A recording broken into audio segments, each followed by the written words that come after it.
আপনার অমুসলিম বন্ধু যদি উপহার দেয় সেটাও আপনি নিতে পারবেন, যেটা নেওয়া জায়েজ। কিন্তু আপনার বন্ধু যদি আপনার মদের বোতল দেয়, নিতে পারবেন? হ্যাঁ, মদের বোতল দিলে পারবেন না। আপনার বন্ধু যদি আপনার পর্ক দেয়, পর্ক শুকরের গোশত মিশ্রিত কোনো খাবার, ওটা নিতে পারবেন না। হালাল যে কোনো জিনিস নিতে পারবেন। বিশ্বনবী সাল্লাল্লাহু আলাইহি ওয়াসাল্লাম অমুসলিমদের দেয়া হাদিয়া গ্রহণ করতেন।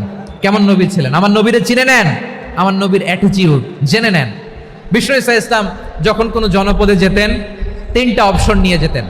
প্রিয় ভাইয়েরা, আওয়াজ করে বলতে হবে, কোনো জনপদে গেলে আমার নবীর অপশন থাকতো কয়টা? আমার মতো 3 আঙ্গুল উঁচু করে দেখান আর বলুন, আমার নবী কোন জনপদে গেলে কয়টা অপশন নিয়ে যেতেন? 1 নম্বর অপশন আসলিম তাসলাম।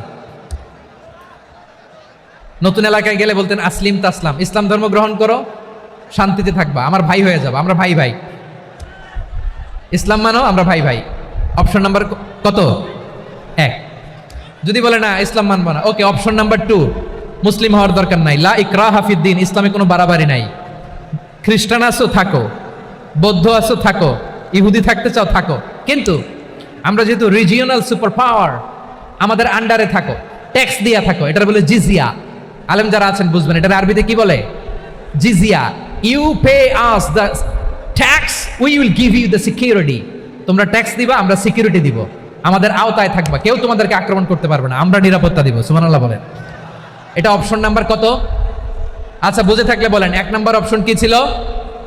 ইসলাম। ইসলাম মানো, শান্তিতে থাকবা, ভাই ভাই, আমরা ভাই ভাই।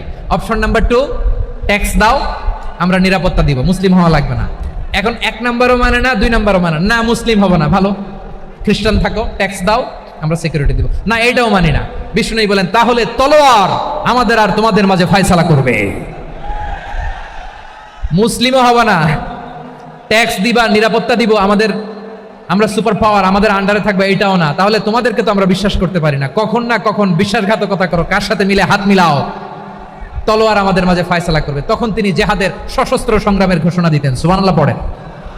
দেখেন, পশ্চিমারা জেহাদকে এইভাবে চিত্রায়িত করে না, ওরা জেহাদ বলতে বোঝায় তলোয়ার, হাত কাটো, গলা কাটো না। জেহাদ সশস্ত্র সংগ্রাম 3 নম্বরে। অধিকাংশ ক্ষেত্রেই বিশ্বনবীর সুন্দর আচরণ দেখে, আরে আমার নবীর যে নুরানি চেহারা, অনেকে তো কেবল সিরেফ চেহারাটা দেখেই কালিমা পড়ে মুসলমান হয়ে গিয়েছে। যারা মুসলিম হয় নাই তারা তাদের ইসলামেই বলবৎ ছিল, ট্যাক্স দিয়ে ইসলামের আন্ডারে ছিল। যারা এটাও মানে নাই ওইটাও মানে নাই, তাদের বিরুদ্ধে জেহাদ। বিষ্ণু ইসলাম 7ম হিজরিতে যখন খায়বার বিজয়ের পরে ইসলাম রিজিওনাল সুপার পাওয়ার হিসেবে আত্মপ্রকাশ করলো, বিশ্বনবী চিঠি লিখলেন অন্যান্য সুপার পাওয়ারের কাছে,